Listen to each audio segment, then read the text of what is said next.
I was 5 months into my pregnancy when I first felt that something wasn't quite right. The swelling in my legs began to worsen, my hands had trouble gripping things, and the constant dizziness had become unbearable.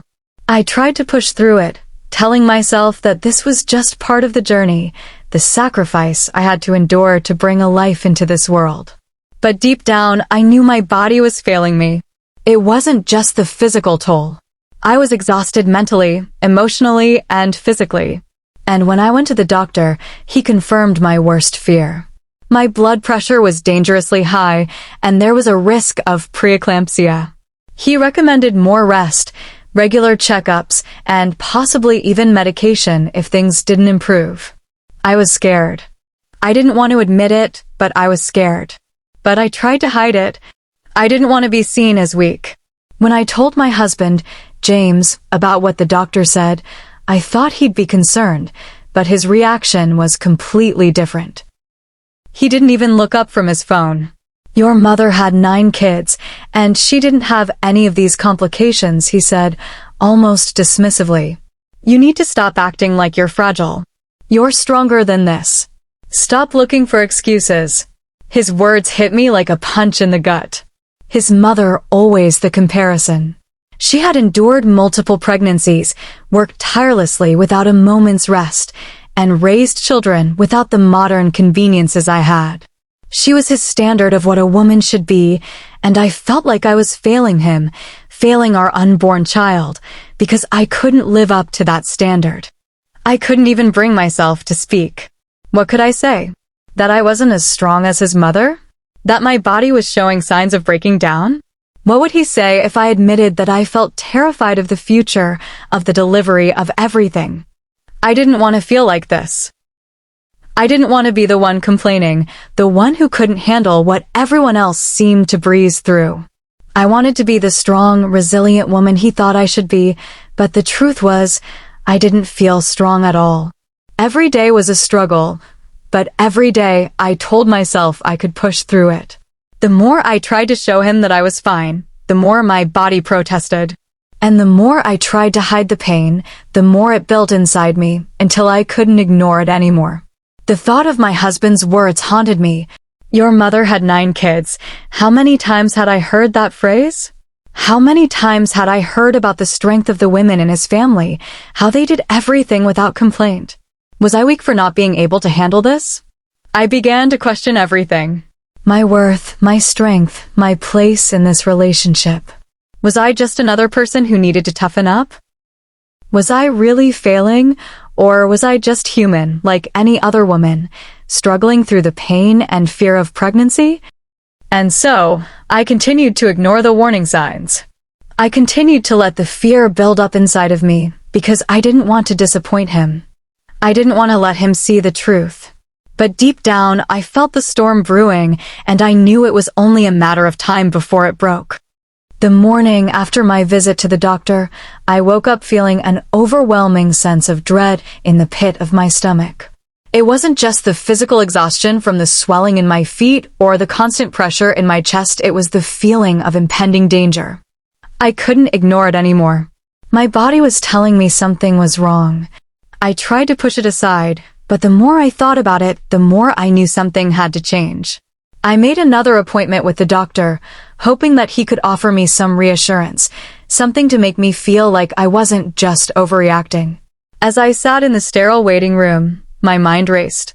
What if they told me the same thing again? What if there was something seriously wrong with me, and I wasn't strong enough to handle it? Finally, the nurse called my name, and I followed her down the hallway into the examination room. My heart was pounding as I sat on the cold, paper-covered table, waiting for the doctor to come in. I couldn't shake the feeling that I was being judged, that my body was failing me, and that everyone around me was waiting for me to be strong. When Dr. Bennett walked in, I immediately noticed the concern in his eyes. He checked my vitals, taking his time, scanning the monitor as he noted the numbers with a furrowed brow. "I think we need to talk about your options," he said, his voice calm but firm. "Your blood pressure is dangerously high, and I'm concerned about the possibility of preeclampsia. We may need to consider a C-section sooner rather than later." The words hit me like a ton of bricks. A C-section? I had heard so many stories about women who had to undergo one. There was a stigma attached to it, a judgment that somehow, if you couldn't give birth naturally, you weren't a real woman. I didn't want to be one of those women. I didn't want to be seen as weak. But as the doctor explained the risks of continuing with a natural birth, the fear set in. My baby's safety, my own health, these were far more important than any ideal of what a real woman was supposed to endure. But even as I nodded in understanding, I couldn't help but feel like I was failing. Failing as a wife, failing as a mother, failing as a woman. I left the doctor's office in a daze. My mind was a whirlwind of conflicting emotions. I was terrified of surgery, terrified of what this meant for me as a person, and terrified of what my husband would think. I didn't have to wait long to find out. That evening, I sat at the kitchen table, nervously twisting the edge of my shirt as I waited for James to come home from work. I had to tell him. I had to let him know that the doctor had suggested a C-section. But how would he react? Would he be disappointed in me? When James walked in, I took a deep breath and told him everything. I explained what the doctor had said, how my blood pressure was high, and how there was a real risk to both my health and the baby's if I didn't consider a C-section. He didn't seem concerned. He didn't offer comfort or support. Instead, he scoffed, rolling his eyes as if I had just mentioned a minor inconvenience. A C-section, he said, his voice dripping with disbelief. Are you serious? My mother had 9 children, and she never needed a C-section. She never complained about being tired or sick. And she didn't need all these fancy doctors telling her what to do. You're just being overdramatic. His words cut deep. Every time he spoke, it felt like he was pushing me further and further away. Why couldn't he see how hard this was for me? Why couldn't he understand that this wasn't just about strength or toughness, it was about survival, for both me and our child? I tried to explain again, but his eyes just glazed over, his mind already made up. He continued to compare me to his mother, as if her experience was some kind of benchmark that I should measure up to. As if I should be able to just power through it, no matter how much pain I was in, no matter how much danger I was facing. You're just being weak, he muttered, as he grabbed his dinner and sat down in front of the TV, tuning me out completely. I felt my heart shatter. All this time, I had been trying to be strong. I had tried to carry the weight of this pregnancy alone, without asking for help. And yet, he still didn't see me. He didn't see how much I was struggling, how much I needed him. He only saw what he wanted to see, a woman who could handle it all without breaking, without ever showing any sign of weakness. But the truth was, I was breaking. I was slowly falling apart, and no one seemed to care. I went to bed that night with a heavy heart, the weight of my decision pressing down on me. I wasn't sure if I was making the right choice. I wasn't sure if I was strong enough to go through with it, but I knew one thing for sure. I couldn't keep pretending that everything was fine when I was drowning inside. And I couldn't do this alone. The days blurred together in a haze of exhaustion, pain, and mounting anxiety. Each morning I woke up with the same sinking feeling in my stomach, the same heavy weight pressing down on my chest. The swelling in my legs had gotten worse, and my feet were practically unrecognizable. It was hard to walk, harder to breathe, and every movement felt like I was carrying the world on my shoulders. I tried to ignore it. I told myself it was just part of pregnancy, that women go through this all the time, and I just needed to tough it out. But every time I looked in the mirror, I barely recognized the woman staring back at me. The woman who once felt confident, strong, and in control. Now, I felt like a stranger in my own skin. But it wasn't just my body that was failing me, it was the fear that was consuming me. The fear of childbirth, the fear of not being strong enough, the fear of something going wrong. I had heard so many stories, read so many warnings, that I could hardly sleep at night. Every time I closed my eyes, I saw images of the hospital room, of me on the operating table, of the C-section I was so terrified of. And yet, no matter how much I tried to voice my concerns, James refused to listen. Every time I brought up the risks, the doctor's warnings, or my fear of the C-section, he dismissed it with the same cold indifference. "It's not a big deal. You're overreacting," he'd say, brushing off my anxiety like it was nothing more than a minor inconvenience. It didn't matter how many times I tried to explain to him how serious this was. It didn't matter how many doctors I consulted or how much I cried in private. To him, I was just being weak. He would remind me again and again about his mother, how she had never needed all these extra measures to have her children. "You're being dramatic," he would mutter, walking away as if I wasn't even there. I started to feel like I was suffocating in my own home. Every time he told me that I was weak, that I was overreacting, I felt like I was losing a part of myself. The woman I was before all this, the woman who was strong, who stood on her own 2 feet, was slipping away. I was losing the woman I used to be, and I didn't know how to get her back. I felt like I was trapped in my own body. I couldn't make my body cooperate with what I wanted it to do. And now, I couldn't even make my husband see reason. The emotional toll was worse than the physical pain. The constant isolation, the feeling that no one understood me, that no one cared, was eating away at my soul. I was becoming a shell of who I once was, swallowed by fear and the weight of my own inadequacies. I was scared to be alone with my thoughts, because every time I tried to quiet my mind, all I could hear was the voice inside telling me that I wasn't enough, that I wasn't strong enough to do this. And yet, I couldn't stop. I couldn't turn back. I had to get through this. For the baby, for myself. But every day felt like a step closer to breaking, and I was scared I wouldn't be able to hold it together much longer. The arguments with James were becoming more frequent. He would ask me to do things around the house, to keep up appearances, as if everything were fine, as if I could just put on a smile and ignore the pain. When I couldn't keep up with his demands, he'd snap at me, frustrated, as if I was doing this on purpose. "You're acting like you're the only one going through something hard," he yelled one night, his face red with anger. "I'm dealing with this pregnancy too, you know. I've got a job to keep, bills to pay, and here you are, acting like you're the only one in pain." His words stung. How could he not see it? How could he not understand how hard this was for me? I wanted to scream at him, to tell him how I was breaking inside, how I was scared every single day, how I felt like I was losing control of everything. But the words never came. Instead, I held it in, kept it bottled up inside, because every time I tried to explain, he dismissed me. He brushed me aside, treating me like my pain wasn't real. Every night, I lay in bed, staring at the ceiling, unable to sleep. My mind raced with thoughts of what would happen during childbirth. The possibility of a C-section, the possibility that something might go wrong, and the one thing that haunted me most, my own fear of not being enough. But worse than that, I felt like I was losing my marriage. Every day, it seemed like we were drifting further apart. James no longer saw me as the woman he married. He didn't see the love I had for him or the sacrifices I was making. All he saw was weakness. All he saw was failure. I wanted to fight for us, for our marriage, but I didn't know how. The more I tried to explain, the more I was ignored. The more I cried, the more I felt like I was becoming invisible.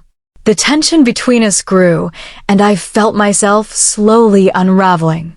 The fear that had once been confined to my body now consumed my mind. And no matter how much I tried to fight it, I felt myself losing hope. The hook came when I realized that the real battle wasn't just for my body or my baby, it was for my own sense of worth. I wasn't just fighting physical pain anymore. I was fighting to prove that I mattered, that I was worthy of love and respect. But the more I fought, the more I felt like I was losing. The pain started off as a dull ache, something manageable at first. But it didn't stay that way. The sharp pangs came and went, each one more intense than the last. My body felt like it was betraying me, like it was rejecting the very life inside me, and yet I had no choice but to endure. By the time we arrived at the hospital, I could barely stand. My breath came in short gasps, and every step felt like I was walking on glass. I gripped the railing, trying to steady myself as I was wheeled into the emergency room. The doctors had been expecting me. They'd been monitoring my condition closely for the past few weeks. High blood pressure, the swelling, and the pain, it was all stacking up, and now it had reached a breaking point. The risk of preeclampsia was looming large, and they knew the safest route was an immediate C-section. The moment they told me this, I felt a rush of relief. Finally, someone was telling me what I needed to hear. Finally, there was a plan, something concrete to give me hope. But just as quickly as that hope began to bloom, it was smothered by the words I never thought I'd hear. James was standing by my side, his expression unreadable. The doctors had explained the risks in detail, trying to make him understand how urgent this situation was. But then he spoke. "I'm not signing that," he said flatly, his voice cold and unwavering. I looked at him, stunned. Surely I hadn't heard him right. "What do you mean you're not signing it?" I asked, my voice trembling. The doctors exchanged concerned glances. "Sir, the situation is critical. If we don't move forward with the C-section now, we could lose both mother and child." James didn't even blink. "I won't allow it," he said, the finality in his tone almost like a slap. "My mother had 9 children without all this medical intervention. She gave birth naturally every time. Why can't my wife do the same?" I felt like the floor had dropped out from under me. My mind couldn't wrap around what he was saying. Was this really happening? Was this man, the one I had trusted, the one I had married, really standing here, choosing to risk my life because of some misguided notion of strength? "James," I begged, the tears welling in my eyes. "Please. I can't do this. I'm scared. I'm in pain. I need help." But he didn't budge. He wasn't hearing me. He was looking at me like I was some kind of failure, like I was letting him down, like I was being dramatic. "You're being weak," he said. "You're letting your fear control you. I won't let you put us in a position where we'll regret it. You're fine. You just need to push through it. Don't be selfish." Selfish. That word echoed in my mind like a weapon. His words stung with a bitterness I hadn't anticipated. Was this really the man I had married? The one who promised to love and protect me? The one who swore he'd always have my back? How could he say that? How could he, of all people, accuse me of being selfish for wanting to live? For wanting to have a chance to hold my baby? The doctors stood silently, unsure of what to do next. I looked from them to James, and back again. I felt like I was trapped in some horrible nightmare, unable to wake up. I had no one to fight for me, no one to fight for my life. I tried to keep my composure, tried to hold back the sobs, but they broke free anyway. "Please," I whispered, my voice barely a breath. I can't do this without you." James didn't even flinch. He looked at me like I was an inconvenience, a burden. "You should have thought about that before you got pregnant," he said, his words like a knife twisting in my heart. "Now you'll just have to deal with it." I couldn't believe this was happening. This was supposed to be the moment we were united, the moment we were supposed to be a team. And yet, here I was, facing the most terrifying moment of my life, alone. The emotional toll was crushing. My mind was in a fog, and my body was screaming for relief. I felt my strength leaving me, like the life force was slowly draining from my veins. How had I come to this? How had the man I loved, the man I had built my life with, become the very person who was now willing to let me die for the sake of pride? The room seemed to close in on me. The beeping of the machines was loud, too loud. I could feel my heartbeat thudding in my ears, the pressure mounting in my chest. I was suffocating. I tried to speak again, but the words wouldn't come. All I could do was cry, the tears streaming down my face, my body shaking uncontrollably. And then, something inside me snapped. I could feel the tiny spark of defiance flicker within me. I was done. Done with being treated like I didn't matter. Done with trying to be strong when I was falling apart inside. "I'm doing it," I said, my voice weak but resolute. "I'm going to sign the papers. I'm going to do what's necessary to stay alive. And if you won't be with me, if you won't stand by me, then I'll do this alone. James's eyes widened, and for the first time in what felt like forever, I saw something other than anger in his eyes, something like guilt, something like fear. But it was too late. The damage had been done. The doctors moved quickly. They didn't wait for James. They didn't wait for anyone. The moment I made the decision, I felt a strange sense of peace wash over me. It wasn't the peace of knowing everything would be okay, but the peace of knowing that, for once, I was putting myself first. The sound of the operating room doors closing behind James felt louder than anything I'd ever heard. It echoed inside me like a final verdict. My body was on the edge, my soul stretched thin, and still, he walked away. The doctors moved around me swiftly, professionally, but I could see it in their eyes. They were disturbed. Disturbed by the way my husband had turned his back at the worst moment. They didn't say it aloud, but I saw it. The sympathy, the disbelief, the silent judgment. And I couldn't blame them. I lay on the hospital bed, cold beneath the fluorescent lights, hooked up to monitors that beeped steadily beside me. My breath was shallow. I was physically exhausted, mentally broken, and emotionally numb. Every movement felt like a scream. Every breath felt like a betrayal of my own strength. "He still hasn't signed the consent," one nurse whispered to the doctor. My heart sank again. "We can't wait any longer," the doctor replied. "She has the right to make her own decision. We go ahead with her consent." And just like that, it hit me I was alone in this. Completely, terrifyingly alone.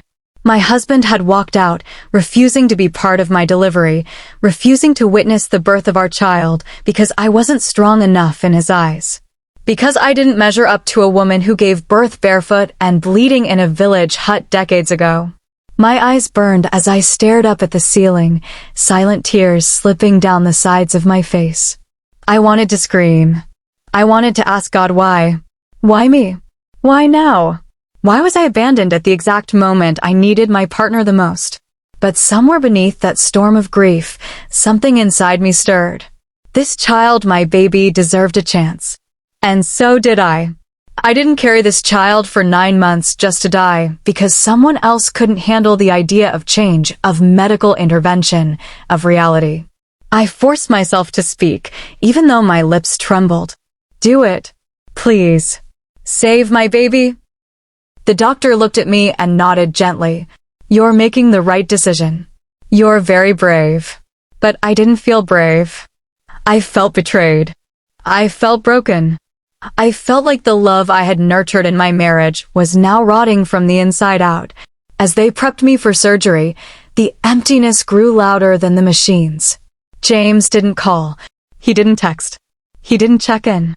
I remembered our wedding day, how he looked into my eyes and promised to stand by me in sickness and in health. I remembered our first night in our tiny apartment when we dreamt aloud about having children, about holding hands through every step of parenting. But here I was, breathing through the oxygen mask, crying silently under the surgical lights and bracing myself for a future I'd have to face alone. Somewhere between anesthesia and despair, I made a decision not just about the surgery, but about my life. I would no longer be measured by a man who couldn't see me. I would no longer beg for love from someone who thought my pain was weakness. I would be the mother this child needed, whether or not James ever came back. And in that moment, I didn't just sign the consent form for surgery. I signed myself free. The room was quiet now, too quiet. The kind of silence that feels heavy, like it's pressing down on your chest. The hum of machines was the only sound as I drifted back into consciousness. The surgery was over. The baby was born. And yet, something in me felt undone. The nurse leaned close and whispered gently, "You have a baby girl. She's healthy. She's beautiful." I tried to smile, but my face wouldn't cooperate. My eyes were too swollen with tears, my heart too raw. I wanted to ask where he was, if James had come back, if he had at least waited outside. But I already knew the answer. He wasn't there. He hadn't even waited to hear if we made it out alive. The recovery room felt like a battlefield. I was alive, yes, but I felt like a survivor crawling from the wreckage of something that was supposed to be sacred. Love, partnership, marriage, all shattered. I looked down at my daughter when they finally placed her in my arms. So tiny, so perfect, her eyes still closed, her breath soft and steady. I traced her cheeks with my trembling finger and whispered, "I chose you." Because I had, in that hospital bed, facing death with no one to fight for me but myself, I chose her. The doctors told me later that my blood pressure had spiked dangerously high during labor. That if I had delayed even another hour, it could have cost both our lives. That my decision saved us. But it didn't feel like a victory. It felt like a wound. When James finally returned 2 days later, he didn't come with flowers. He didn't bring baby clothes or balloons. He came with a frown on his face and judgment in his voice. "You didn't even wait for me," he said coldly. "You just went ahead like I didn't matter." I stared at him, stunned. He wasn't just emotionally absent, he was blind to everything I had endured. Everything I had survived. "You left me to die," I whispered, my voice cracked and hoarse.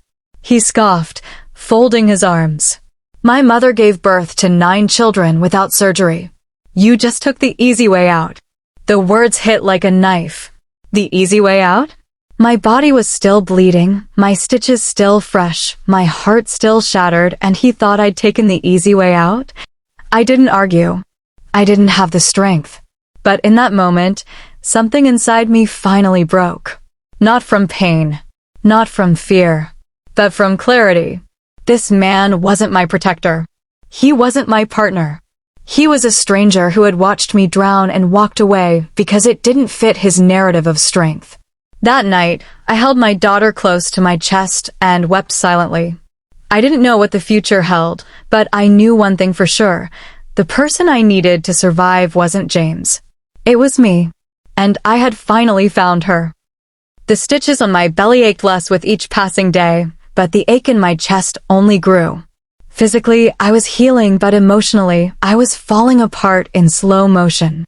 The nurses called it postpartum blues. But I knew better. It wasn't just hormones. It was grief. Grief for the woman I used to be. Grief for the marriage I thought I had. Grief for the silence that now wrapped itself around our home like a ghost that wouldn't leave. James came to the hospital on the 4th day to pick us up. No smile. No, you did great. Just a curt nod and a grip on the baby carrier. He looked at our daughter like she was a chore he hadn't signed up for. At home, everything felt different. I had imagined this moment differently: cozy swaddles, sleepy cuddles, maybe even the cliché of him kissing my forehead while I held our baby. But instead, he scrolled his phone, annoyed by her cries, irritated by my weakness. "Why is she always crying?" he muttered once. "Are you not feeding her right?" I stared at him from the couch, too stunned to answer. Every time she cried, I felt like it was my fault. And now his words confirmed it. Night after night, I woke up to feed her alone.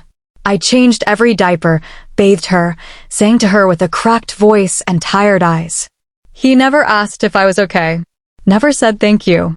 One afternoon, while rocking her in my arms, I looked over at him asleep on the couch, peaceful, snoring softly. He had never lost sleep over us. Not even once. And that's when it hit me, I was alone. I had never truly been married, not to someone who could walk away while I was dying. Not to someone who saw my pain as drama and my survival as weakness. The betrayal clung to my skin like sweat. I tried to forget it, to forgive, but every time I looked at him, all I saw was that hospital bed. That moment when I begged for his help and he turned away. He tried, once, weeks later, to pretend nothing happened. "We have a baby now," he said, placing a hand on my thigh. "Let's just move on." Move on? As if betrayal was a bruise that fades over time. As if almost losing my life, and doing it alone, was something that could be swept under a rug. I looked at his hand. Then I looked at my daughter, sleeping beside me. And in that moment, I knew I had already started to detach. Not just from him, but from the hope that he could ever be what I needed. I would never look at him the same again. He had broken something sacred. And no apology, no touch, no half-hearted gesture could glue it back. The days rolled into weeks, and the weeks into months. Our daughter began to smile, then coo, then grasp my finger tightly like she knew I was her anchor. She was growing. I was too in ways no one could see. But the house remained cold. Not from the weather, but from the silence between us. James and I barely spoke. We coexisted like distant relatives sharing a roof, polite, calculated, avoidant. The warmth was gone, replaced by awkward glances and small talk that always ended too quickly. Every time I looked at him, my mind replayed that night. The moment the doctor begged for his signature. The moment I nearly died, and he did nothing. I tried, truly, to stitch together what was left. I cooked. I smiled. I asked how his day was. But it all felt performative, like putting lipstick on a corpse and calling it alive. One evening, while folding baby clothes, I caught my reflection in the mirror. My eyes were tired but wiser. My frame smaller but stronger. I had survived something brutal, not just the surgery, but the betrayal.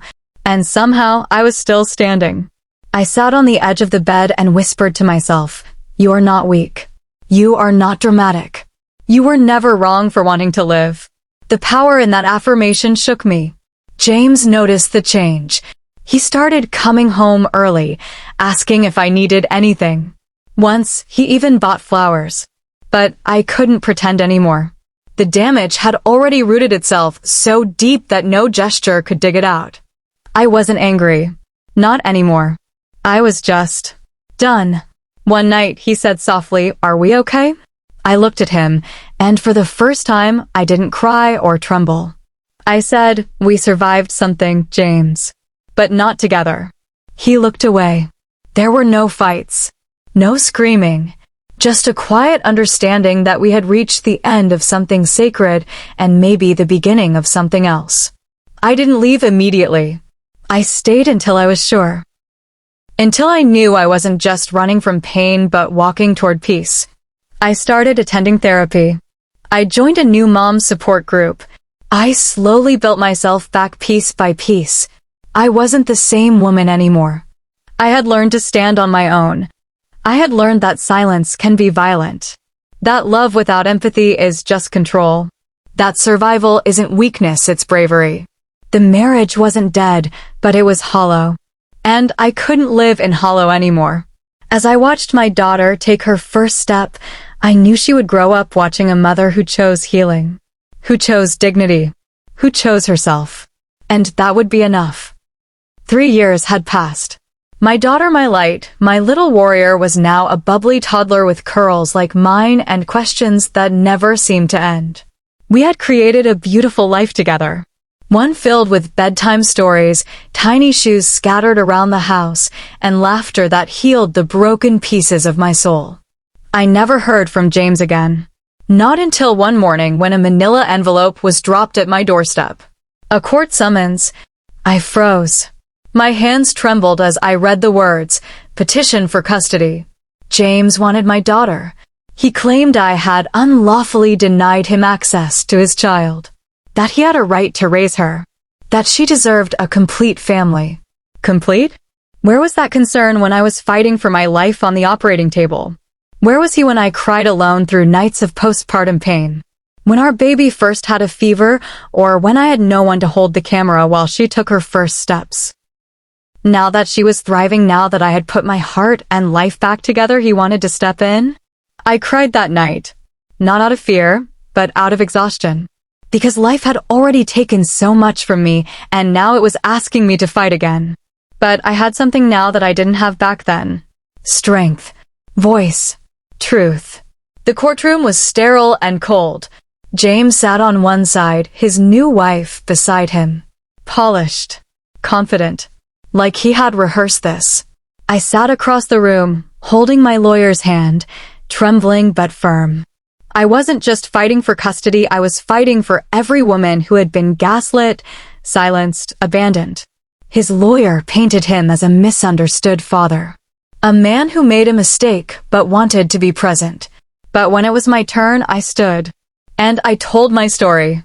I told the judge about the night I almost died, about the blank stare he gave me as doctors begged for his signature, about the months of recovery, the emotional trauma, the silence, the empty bed beside mine, and the strength it took to keep breathing.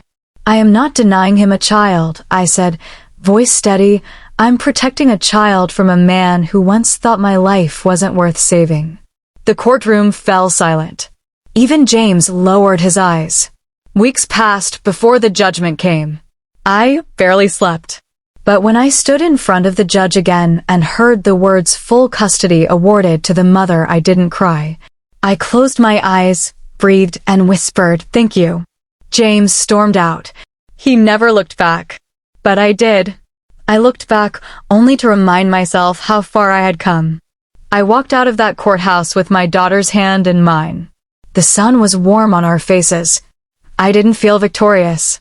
I felt free. Not just from a man, but from a past that no longer owned me.